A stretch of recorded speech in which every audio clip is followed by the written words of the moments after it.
Hello, everybody. I'm Rusty Peace. This is Railsplitters on the mic, and today I'm talking with Lincoln Memorial University tennis coach Marc Walters. Coach, welcome. Rusty, how are you today, buddy? Well, I'm good. It is just shy of April 2020 by a day or so. Normally this time of year, tennis courts would be ringing out with the smack of tennis balls and hard serves, hard returns, the scoot of shoes on the courts. Today we have a lot of wind out here, no students around, and probably one of the most unforgettable season-ending situations that you or I have ever come in contact with. Or forgettable, if you want to put it that way. It seems like a year ago already we stopped, and it's only been 3 weeks, but I wasn't sure how myopic my life was until I didn't have anything to do besides tennis. Now let's take it away, and there's not a whole lot left. Marc, you're one of the while you're a new employee here at Lincoln Memorial, you're very tenured in collegiate athletics, and you've been around the game for a long, long time. And have you ever seen anything like this COVID-19 pandemic in your entire life? You know, I think we got a snapshot of things after 9/11. Just with sports stopping professionally, I think we all knew that it took quite an act for that to happen. And I think for those of us affected, losing baseball and football for 3 or 4 days seemed like the end of the world. And now you look back on it, and that was an ice cream sundae compared to what we're going through right now. It's got to be especially disheartening, so to speak, for you, but when I try to put myself in the shoes of your student athletes, especially the seniors who were looking forward to their last go round, maybe possibly making a deep run into a postseason tournament, it's got to be a tough pill to swallow. Yeah, I look at it from every angle. Personally, I probably had the least amount emotionally invested in the teams this year because I just got here. So I was able to kind of look at it a little bit third person. Obviously, I had seniors at my old school that I was at, and I know exactly that the day they quit about 3 days before we did, before we threw in the towel. So I immediately knew that this was a serious thing, and my thoughts and prayers were there with them. And then you could just sort of see the domino effect happening. And that Friday morning when we got our call, it was difficult for everybody. It's interesting that you bring up that domino effect, because that's about as good an analogy as I've heard. When you saw Lincoln Memorial get the regional tournament and the March Madness for Division I canceled, did you know at that point that this would be next? I've got enough good friends in the higher ups that painted the picture for me about a week before we even started preparing for the tournament. They knew that there was whispers in the back rooms about tournaments being played without fans, and then the TV contracts that were going to go by the wayside, and just the logistics of it were so massive that you couldn't wrap your head around it. But when the big dogs start talking that way, little dogs get in line pretty quick. Well, I mean, if you look at it from another perspective, I mean, this is Harrogate, Tennessee. Population 3,750 of schools in session. Yep. So while we don't play all of our matches here, you have to think that you're not immune to this virus, but you're not as susceptible to catch it as you would be, say, if you were in Nashville or New Orleans or something like that. So there were a lot of folks that thought maybe that the NCAA jumped the gun a bit on its call, but in truth now, when you look at it, where all the venues would be throughout the country, what would have happened had they not canceled? Rusty, I'm the wrong guy to ask that, because I happen to have a stepsister who was very high in NIOSH in the CDC, and she's painted this picture for me half a dozen times over the last decade of the ramifications of a international virus. So I wasn't shocked when it happened, but nobody can really prepare you for how quickly it's going to go down. Friday morning, I woke up like any other morning, and by 10 o'clock, all the major conference championships had been locked down, and at that point, conference commissioners were talking, and anytime a bunch of officials get behind a door, you know it's going to be bad. But, you know, I had probably a little bit more of a heads up than the average person just because of my family connections. We're about 2.5 weeks into the decision by the NCAA to cancel March Madness and, of course, the spring athletic season. And since that time, Lincoln Memorial has gone to online classes only. Most of the students have scattered to the four winds and gone home. Having said all that, I'm sure that you've had an opportunity to speak to most, if not all, of your players via the telephone or other forms of communication. But in the midst of this new term that we've developed now, social distancing, probably not in person is one of those ways that you would have liked to have talked to them before they were dismissed. Oh, the relationship you have with your players is so familial. When you lose them, that's where the real withdrawal for me has happened. At least they've been lucky enough in most cases to go back and be with their families, or at least around people that are taking care of them in small groups. You know, I've really been isolated. My family is about 6.5 hours away, and I went home and spent one long weekend with my parents and realized there wasn't a whole lot I could do with them, putting them at risk. So the connections you have with your players, at least you get to know how they're dealing with things there.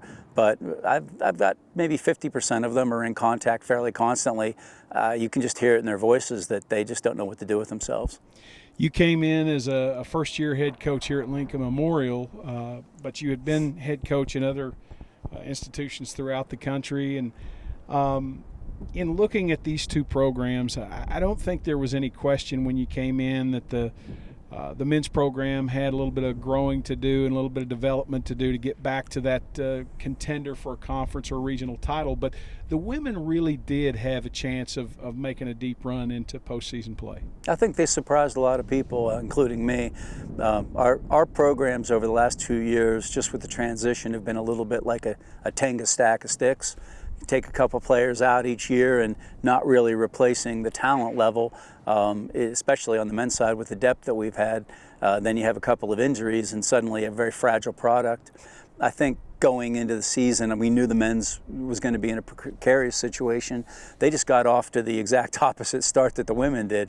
The women won the very first two close matches that they played, gave me a chance to see them play under pressure and have those results and the pressure on certain players that I knew I could rely on them the rest of the season. So that game plan wrote itself out pretty quickly. On the guys' side, we just seemed to miss a spark plug every single match. You lose a tiebreaker here, this guy maybe rolls an ankle there, another guy cramps up, another person plays sick. We never really could put a finished product out there, and that was just from infamiliarity with myself and the team.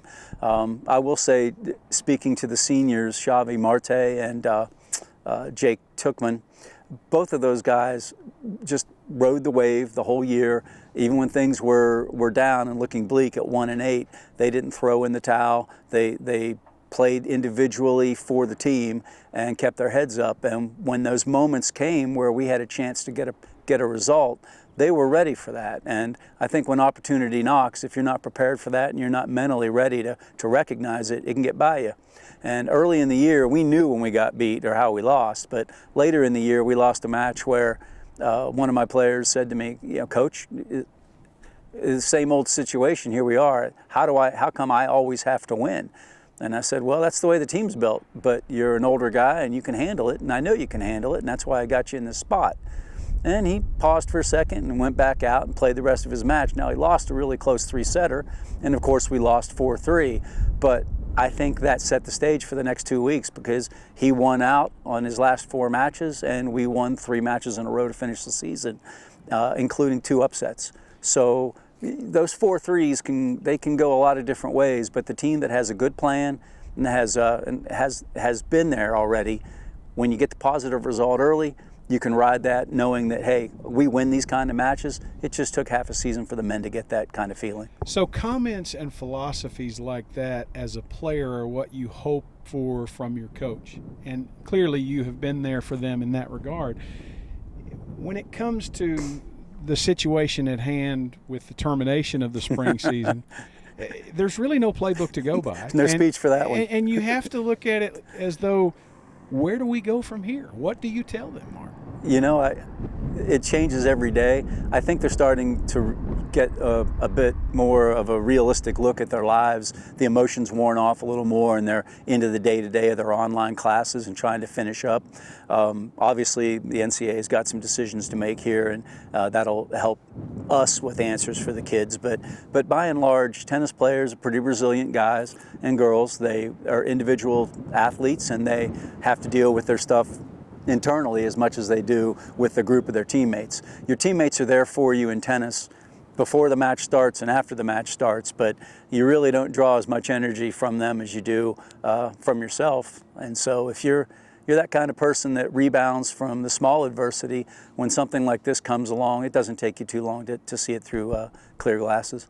You're a program, your men's and women's programs are ones that recruit internationally. Some of your teams are comprised of kids from Germany, kids from Italy, et cetera, et cetera. At this point, from a student athlete's aspect, would I want to come back to the United States at this point and finish my career, whether the NCAA gave a fifth year if I were a senior or not? Most of the students, at least that I've been dealing with, tennis, we have a reputation for being a pretty high caliber academic kid. Obviously, quite a few of my kids are studying English in a second language, so if you're making A's over here in a language that you didn't grow up speaking, that says a lot about your wherewithal.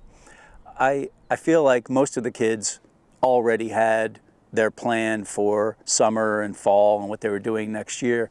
And by and large, your seniors, they're going to walk into those situations and just have to leave this behind as unfinished business. Luckily, most of them got 3.5 years before that to play their college tennis. I'm maybe luckier than most. I'm going to have a couple of kids that look like they're going to come back and take advantage of that extra year if the NCAA grants it. That's unusual, but that for the most part, tennis kids, they just kind of move on. The difficulty in sustaining a high caliber level of success in collegiate athletics is just tremendous. At any sport that you're talking about, this program has been successful, or possibly has fallen off to average at various points throughout the last decade or so, maybe 2 decades.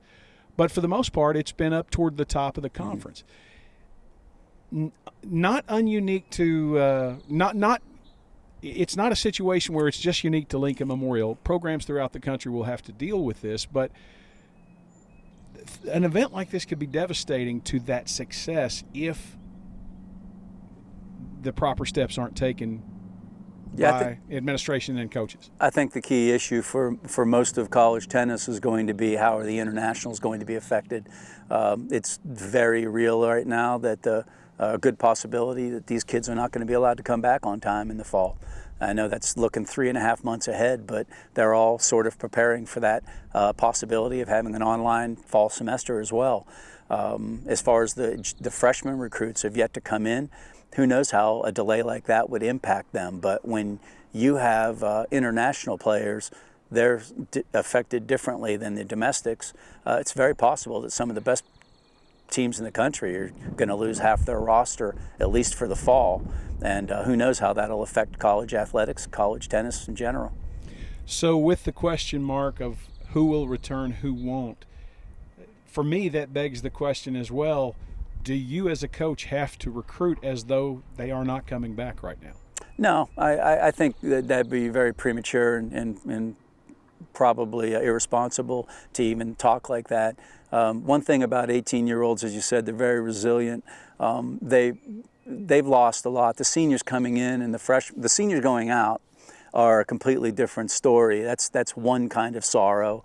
But the seniors in high school right now, they're losing things that you and I have looked back on for the last 30 years of our lives as being key moments in our maturation and just growing up into who we are. They're life memories that we don't give up. Prom, graduation, the summer before your college year, those goodbyes to friends you've had your whole life from hometown. I don't know how you can talk to an 18-year-old and express the sympathy you have for them, for those memories that they're not going to get. I'm hoping that a lot of high schools and municipalities will come together and try to offer those kids some kind of experience, even if it's in August, or maybe it's when school's back in session with a homecoming. They can do something special to at least give those kids a taste of some of the things they're missing. But I can't imagine if that page had been ripped from my life. I don't know how I'd feel about that. So at this point, we're, again, as we said, a day or so shy of the month of April, one in which we should be playing right now. As a coach, what are your game plans right now in terms of preparation for fall 2020 and maybe spring 2021? Well, just as soon as we get word on our budgets and our scholarship numbers and the returning kids, how we can treat those seniors, I think things will kick into high gear about April 15th here, 2 weeks from the time we're taping this. Once we get that knowledge, I'll know where we're going to play, who we're going to play. We'll be putting the schedule together, be quite aggressive with that. We've already got February almost completely booked with 3 home weekends. We have 1 trip to Nashville, but we're going to be at the indoor building 4 out of the first 5 weekends, starting in February through the first weekend of March. So we're going to get a lot of use out of that building in the spring. For fall tournaments, that's what we're really waiting on. If the budget impact it's a real possibility that everybody's going to get a dink in this from the economic impact worldwide. So if that does affect college coaches, then we'll have to change some of the things that we've done in the fall to get these kids enough play. We'll have to play more local teams, maybe have to play them more than once, but we'll find a way to get tennis going out here.